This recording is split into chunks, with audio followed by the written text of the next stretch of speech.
Hey everybody, it's Advent season and we lit the first candle of Advent this Sunday at our church, the candle of hope. And so I was thinking about the subject of hope this week, and I was thinking when we face challenges and trials in our life, where does our hope come from? And I realized that in my own life, I'm so good at being God's counselor.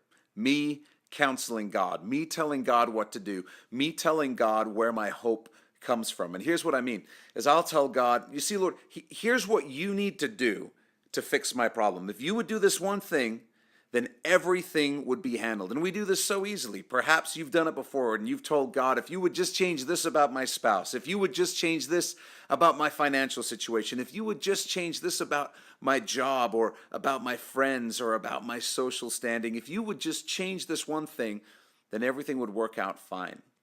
And what we do when we do that is instead of placing our hope in God, we really place our hope in one specific solution. Our hope is in somebody else changing. Our hope is in getting a promotion. Our hope is in having more money because we're holding that up as the solution rather than actually hoping in God.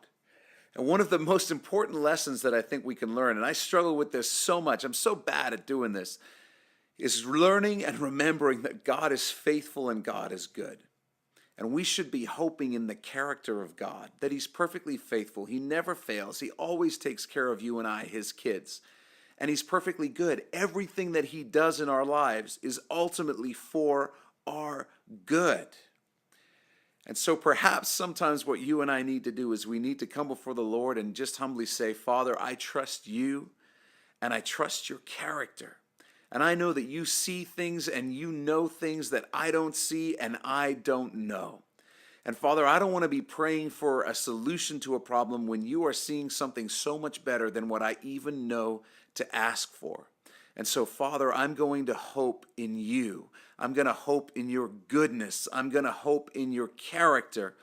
And I'm simply going to thank you in advance for doing what you believe is best, because there's nothing better that could happen for any of us in any situation, in any trial, in any difficulty, than for God to do what He thinks is best. That's the very best outcome.